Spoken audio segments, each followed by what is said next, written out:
यह लोग एक विभाजन रेखा खींचते हैं और एक आदमी को रस्सी बांधकर पकड़ते हैं और आदमी तुरंत गिर जाता है। इसी दौरान एक व्यक्ति गलती से कार में सवार होकर आता है और जल्द ही उसने अपनी आंखें बंद कर ली और बेहोश हो गया और उसकी कार सीधे दूसरी कार से टकरा जाती है और आदमी की मौके पर ही मौत हो जाती है। फिर दुर्घटना स्थल पर पुलिस आती है और सच्चाई का पता लगाने लगती है और वो एक प्रशिक्षु को स्थल पर भेजते हैं जिसने गैस मास्क पहना हुआ है और उसकी कमर में रस्सी बंधी हुई है और प्रशिक्षु कदम दर कदम आगे बढ़ता है, लेकिन कुछ कदम आगे जाते ही वो अचानक जमीन पर बेहोश होकर गिर जाता है और भीड़ उसे झट से वापस खींच लेती है, बस सफेद रेखा पर वापस ले आती है और उस आदमी को जगाया जाता है। लेकिन यह बहुत ही अजीब है, in the town beyond the white line. लेकिन वास्तव में हुआ क्या होगा? आज सुबह की ही बात है। टाउन में एक बहुत बड़ी पार्टी का आयोजन होता है और बहुत सारे लोग वहाँ आते हैं, लेकिन ठीक 10 बजते ही कुछ अजीब होता है। एक अंधेरी छाया पूरे शहर को ढक लेती है और तब सारा शहर अपने होश खो बैठता है और बेहोश हो जाता है और तोते और कुत्ते भी सबके साथ बेहोश हो जाते हैं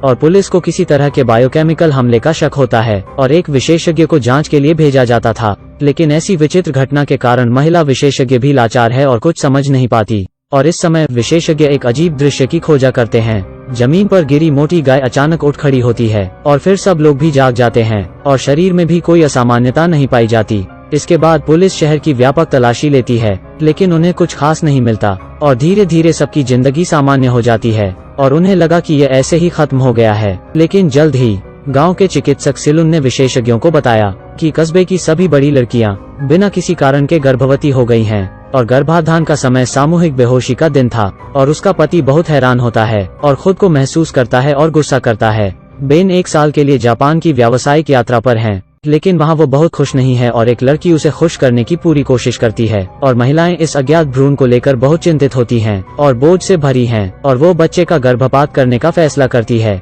लेकिन उस रात कुछ अजीब होता है। सभी गर्भवती महिलाओं का एक ही अजीब सपना आता है और वो सपने में खुद को धीरे से अपने पेट को सहलाते हुए देखते हैं और बहुत खुश नजर आते हैं और परिणाम अगले दिन सभी अपना विचार बदल देते हैं और बच्चे पैदा करने का सामूहिक निर्णय लेते हैं। क्योंकि यह गर्भावस्था का एक ही दिन है तो सभी की नियत तारीख एक ही दिन है और उस रात सरकार बड़ी संख्या में डॉक्टर और नर्स भेजती है, विशेष रूप से केवल इन महिलाओं के लिए। और जल्द ही रहस्यमय बच्चे एक के बाद एक पैदा होते हैं, लेकिन एक लड़की रह जाती है और उसे बहुत कठिनाई होती है और महिला विशेषज्ञों की मदद से वो महिला आखिरकार बच्चे को जन्म देती है। लेकिन यह अभी पैदा हुआ है और विशेषज्ञ शव परीक्षण की आवश्यकता का हवाला देते हैं और बच्चे को ले जाते हैं और शव परीक्षण करते हैं। लेकिन विशेषज्ञ एक खोज करते हैं कि इन सब बच्चों में बिल्कुल एक जैसे ही जीनस होते हैं, यानी उनके पिता एक ही व्यक्ति हैं। यह बहुत अद्भुत बात है और जैसे जैसे बच्चा बड़ा होता है लोगों को धीरे धीरे पता चलता है कि कुछ गलत हो रहा है। इन बच्चों के बाल बिल्कुल सफेद हैं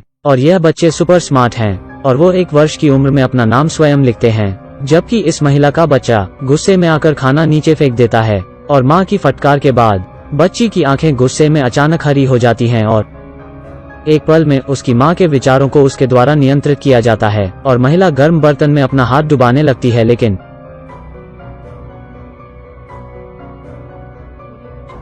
सौभाग्य से उसकी दोस्त समय पर आ जाती है और उसे बचा लेती है और अगले सेकंड वो फिर से अपना हाथ अंदर तब तक डालती है जब तक बच्ची की आंखें सामान्य नहीं हो जाती। फिर महिला रुक जाती है और अस्पताल में एल बार बार अपनी पत्नी से हाथ जलने के बारे में पूछता है, लेकिन जैसे ही वो बोलने वाली थी बच्ची उसे फिर से नियंत्रित करती है और वो एक शब्द भी बोल नहीं पाती। और छुट्टी के बाद उदास औरत चट्टान के किनारे पर अकेली जाती है और समुद्र को देखती है और बच्चे के सुझाव के तहत वह सीधे नीचे कूद जाती है और एल की पत्नी का निधन हो जाता है। फिर छोटे शहर में एक के बाद एक हादसे होते हैं और पीड़ितों की मौत से पहले सब इन बच्चों के संपर्क में आए थे और सब जानते हैं कि यह सब बच्चों ने ही किया है, लेकिन उनके पास कोई सबूत नहीं है। लेकिन सोचते हैं कि जल्द ही बच्चे बड़े हो जाएंगे और उनकी उपस्थिति समान हो जाएगी।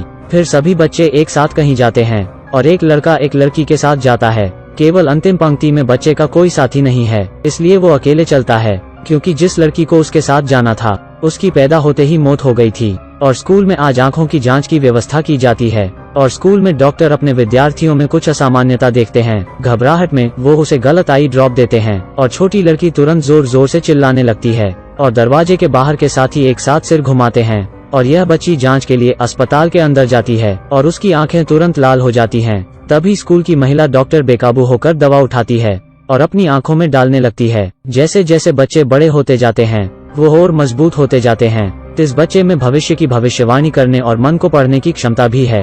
बात बस इतनी है कि उनमें कोई इमोशन नहीं है। इस दिन जब बच्चे साथ चलते हैं तो अकेला लड़का टीम छोड़ देता है और वो कब्रिस्तान में जाता है और अपने मारे हुए साथी की तलाश करता है और एक महिला को देखता है और उदास होकर शराब पी रही अपने साथी की माँ से मिलता है। फिर वो उस महिला के भविष्य की भविष्यवाणी करता है।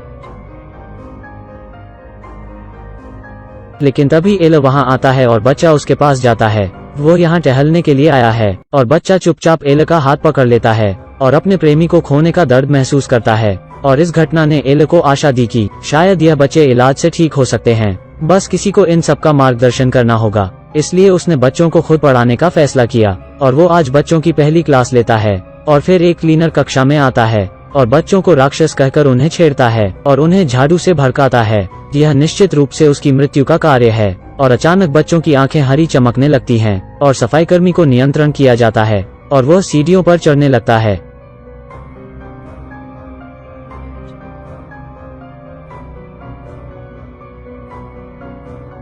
और यह आदमी एक बच्ची को और निशाना लगाता है और गोली मारने की तैयारी करता है, लेकिन उसे अचानक पीछे कुछ महसूस होता है और वो पीछे मुड़ता है तो बच्चों के एक झुंड ने उसे घेर रखा था, जिससे वो बहुत डर जाता है। अचानक सभी बच्चों की आंखें लाल हो जाती हैं। यह देखते ही वो शख्स तुरंत उनके काबू में आ जाता है और बंदूक को वापस अपनी ठुड्डी पर रखता है।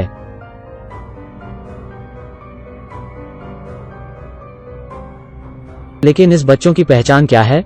और गांव के डॉक्टर को अपनी प्रेमिका का घर मिलता है और वो उसे लैब ले जाते हैं, लेकिन वो अचानक रुक जाते हैं। एक मूर्ति जो उन बच्चों के साथ पैदा हुई थी वो उसे देखता है, लेकिन अब वो बहुत बदल गई थी और वो वहाँ से चले जाते हैं। लेकिन उन्हें पता लगता है कि यह बच्चे राक्षस जीवों की संतान हैं। अगले दिन फिर यह आदमी उन बच्चों के वश में हो जाता है और उसकी कार फ्यूल टैंक से टकरा जाती है और महिला विशेषज्ञ अध्ययन के लिए बच्चे के मृत शरीर का उपयोग करती है और बच्चे उसका पोस्टमार्टम करते हैं और उसे नियंत्रण करते हैं और महिला खुद को छुरी से काट देती है। और रात के समय कस्बे के लोग एक साथ आते हैं और बच्चों के इस समूह का सफाया करने का फैसला करते हैं। हालांकि बच्चे उन्हें नियंत्रण करते हैं और महिला सीधे मशाल फेंक देती है और उसकी स्कर्ट में आग लग जाती है और अंत में वो जलकर मर जाती है और पुलिस जल्दी से आ जाती है और वो इन बच्चों पर बंदूक तान देते हैं, लेकिन उनके शरीर को भी नियंत्रित किया जाता है और वो एक दूसरे को मारना शुरू करते हैं और कुछ ही मिनटों में उनका सफाया हो जाता है। और एल मौके पर पहुंचते हैं और आपके सामने यह भयावह मंजर देखते हैं।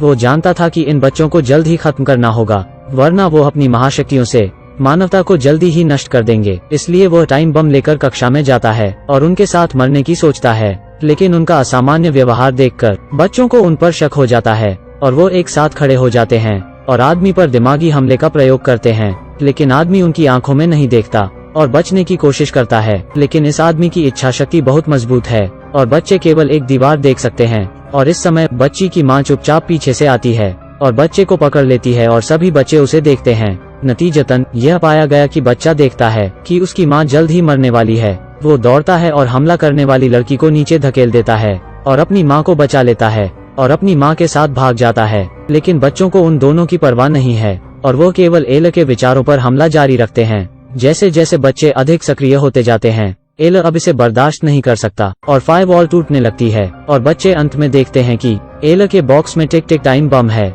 लेकिन बहुत देर हो चुकी थी।